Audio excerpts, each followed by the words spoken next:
Help! A monster, said Annie. Yeah, sure, said Jack. A real monster in Frog Creek, Pennsylvania. Run, Jack, said Annie. She ran up the road. Oh, brother, thought Jack.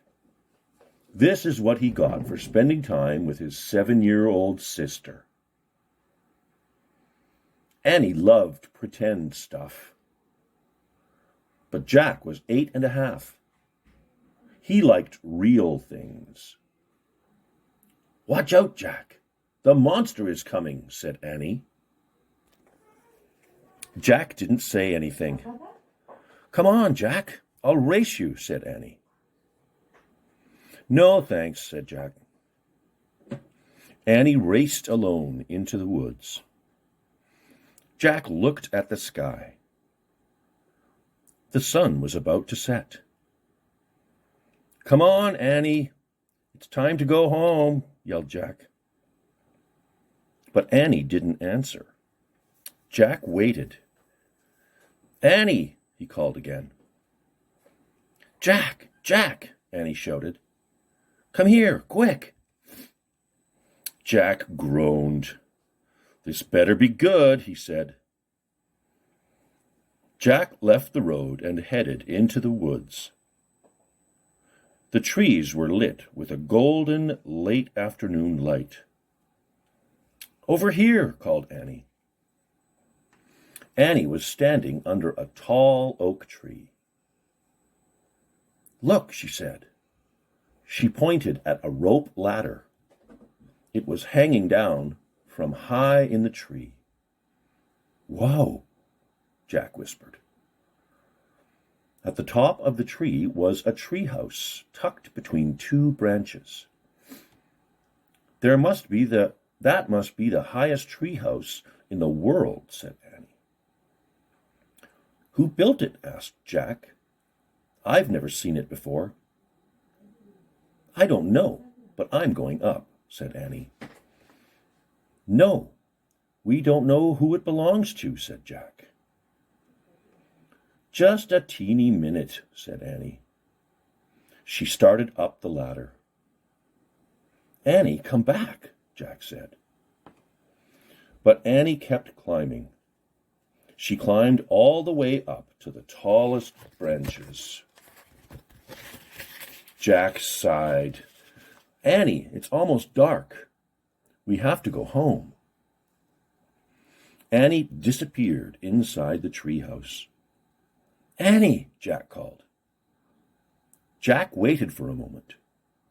He was about to call again when Annie poked her head out of the treehouse window. Books, Annie shouted. What? Jack said. It's filled with books, said Annie. Oh, man, Jack thought. He loved books. Jack pushed his glasses into place. He gripped the sides of the rope ladder and started up.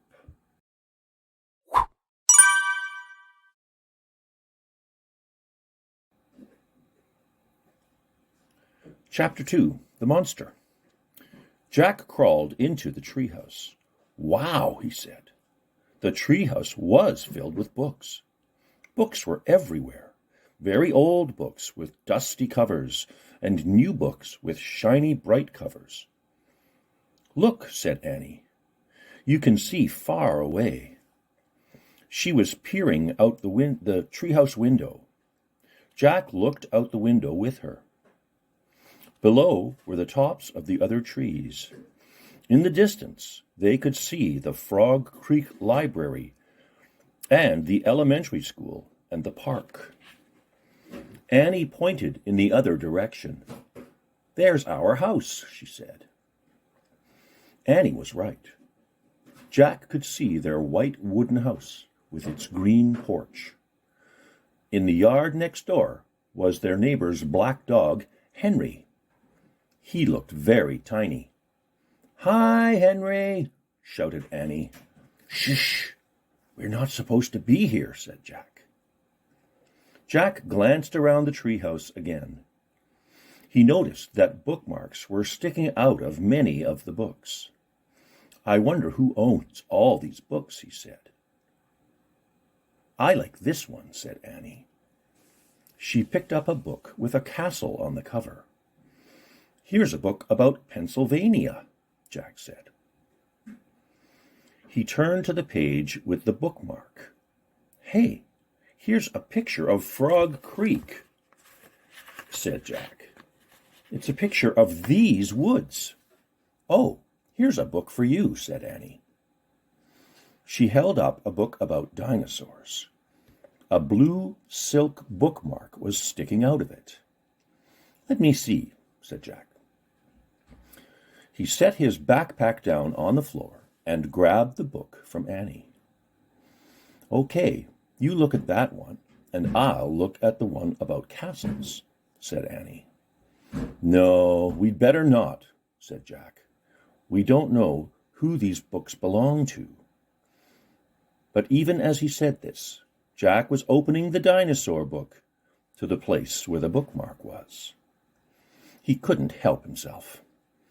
Jack turned to a picture of an ancient flying reptile. He recognized it as a pteranodon. He touched the huge bat-like wings in the picture. Wow, whispered Jack. I wish I could go to the time of the pteranodons.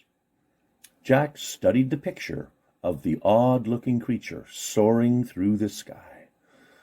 Ah! Screamed Annie. What? Said Jack. A monster, Annie cried. She pointed out the treehouse window. Stop pretending, Annie, said Jack. No, really, said Annie. Jack looked out the window. A giant creature was gliding above the treetops. It had a long, weird crest on its back, on the back of its head, and a shiny beak, a skinny beak, and huge bat-like wings. It was a real live pteranodon. The creature swooped through the sky. It looked like a glider plane. It was coming straight toward the treehouse. Get down, cried Annie. Jack and Annie crouched on the floor. The wind started to blow. The treehouse started to spin. It spun faster and faster. Then everything was still. Absolutely still.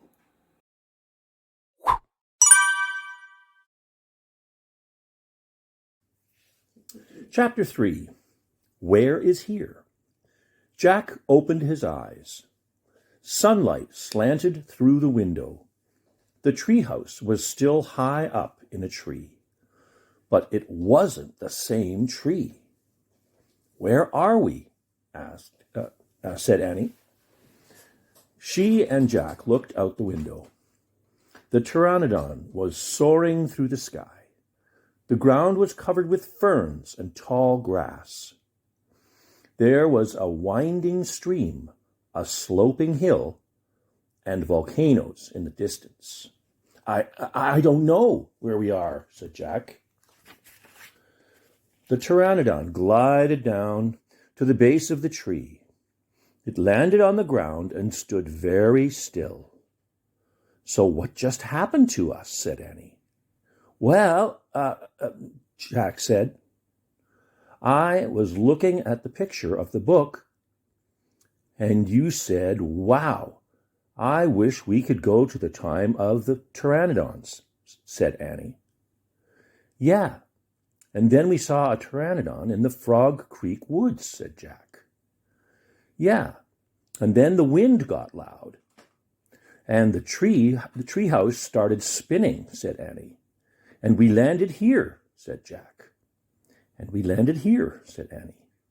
So that means, said Jack. So that means what? Said Annie. I don't know, said Jack. He shook his head. None of this can be real. Annie looked out the window again. But he's real, she said. He's very real. Jack looked out the window with her again. The pteranodon was standing at the base of the tree like a guard. His giant wings were spread out on either side of him.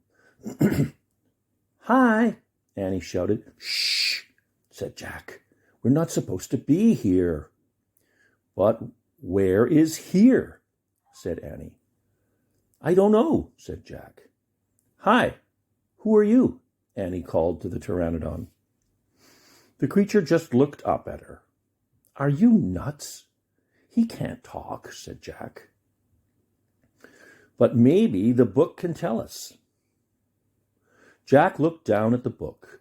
He read the words under the picture. This flying reptile lived in the Cretaceous period.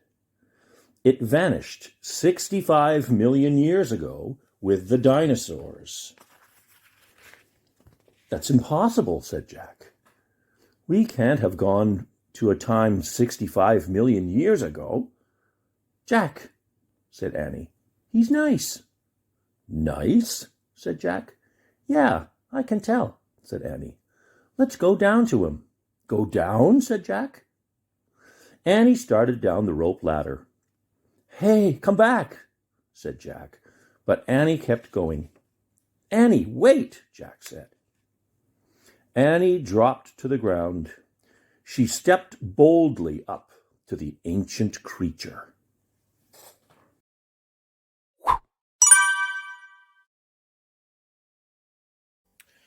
Chapter 4. Henry. Jack gasped as Annie reached out her hand toward the pteranodon. Oh no, he thought. Annie was always trying to make friends with animals, but this was going too far. "Don't get too close to him, Annie," Jack shouted. Annie touched the pteranodon's chest. She stroked his neck. She was talking to him. What in the world is she saying? Jack wondered. He took a deep breath. Okay, he would go down too. It would be good to examine a pteranodon. He could take notes like a scientist. Jack started down the rope ladder. When he reached the ground, he was only a few feet away from the creature. The pteranodon stared at Jack. His eyes were bright and alert. "He's soft, Jack," said Annie. "He feels like Henry." Jack snorted. He's no dog, Annie." "Feel him, Jack," said Annie. Jack didn't move. "Don't think, Jack. Just do it," Annie said. Jack stepped forward. He reached out very cautiously. He brushed his hand down the creature's neck. Interesting, Jack thought. A thin layer of fuzz covered the pteranodon's skin. "Soft, huh?" said Annie.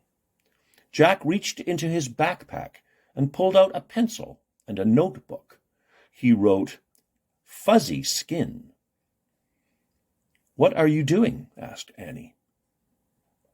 "Taking notes," said Jack. "We are probably the first people in the whole world to ever see a real live pteranodon." Jack looked at the pteranodon again. The bony crest on top of his head was longer than Jack's arm. "I wonder how smart he is," Jack said. "Very smart," said Annie. "Don't count on it," said Jack. "His brain's probably no bigger than a bean." "No, he's very smart. I can feel it," Annie said. "I'm going to call him Henry." Jack wrote in his notebook, "Small brain?"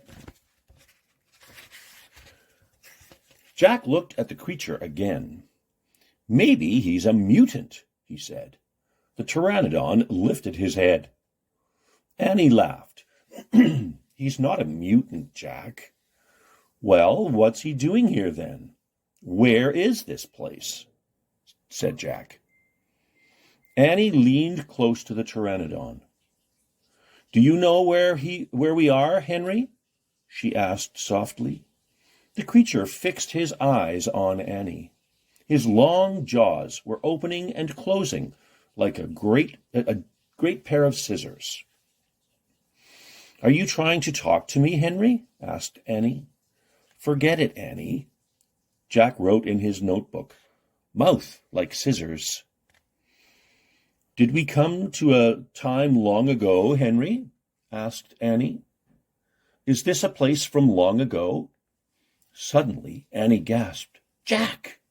Jack looked up. Annie was pointing toward the hill. On top stood a huge dinosaur.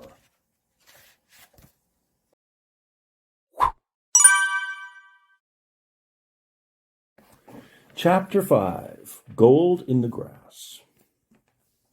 Go, go, said Jack. He threw his notebook into his pack. He pushed Annie toward the rope ladder.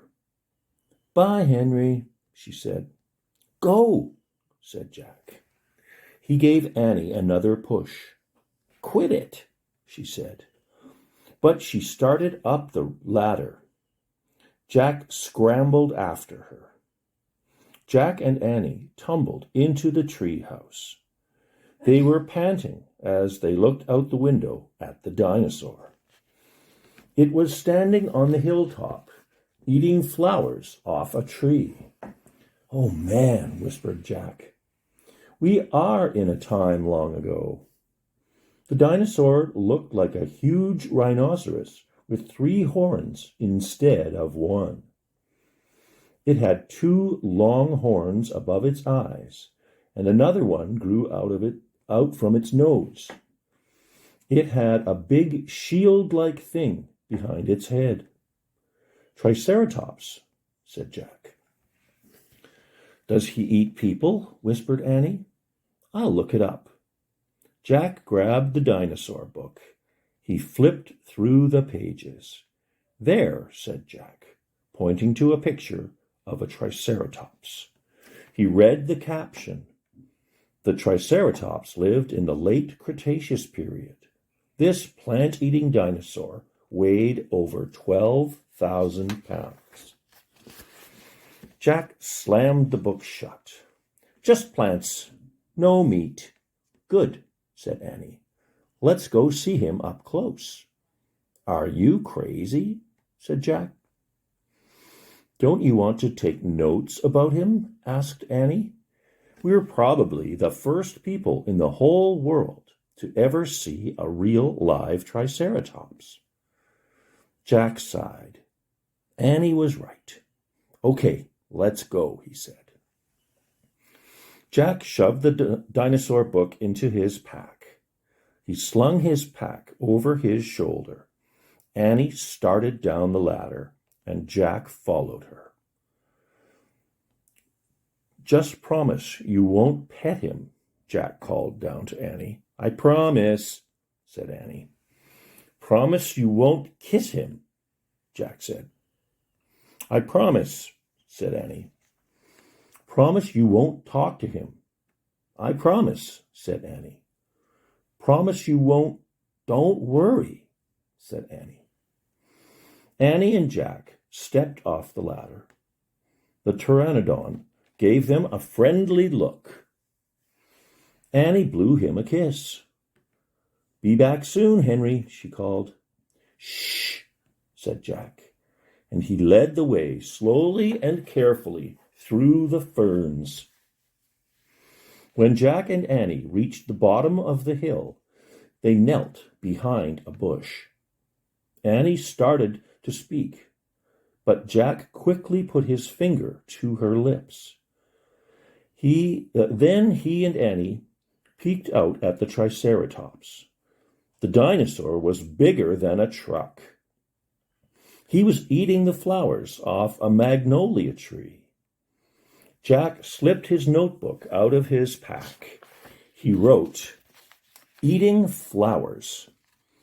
Annie nudged him. Jack ignored her. He studied the triceratops again. He wrote, Eats slowly. Annie nudged him harder. Jack looked at her. Annie pointed to herself. She walked her fingers through the air. She pointed to the dinosaur. He smiled. Is she teasing? Jack wondered.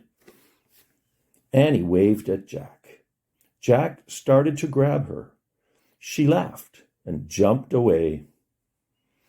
She fell onto the grass in full view of the Triceratops. "Get back," whispered Jack. Too late. The big dinosaur had spotted Annie. He gazed down at her from the hilltop. Half of the magnolia flower was sticking out of his mouth. "Oops," said Annie. "Get back," Jack said again. "He looks nice, Jack," Annie said. "Nice? Watch out for his horns, Annie," Jack said. The Triceratops gazed calmly down at Annie. Then he turned and loped down the side of the hill. "Bye," said Annie. She turned back to Jack. "See?" Jack grunted, but he wrote in his notebook, "Nice." "Come on, let's look around some more," said Annie. As Jack started after Annie, he saw something glittering in the tall grass. Jack reached down and picked it up. It was a gold medallion. A letter was engraved on the medallion, a fancy M. "Oh, man, someone was here before us," Jack said softly.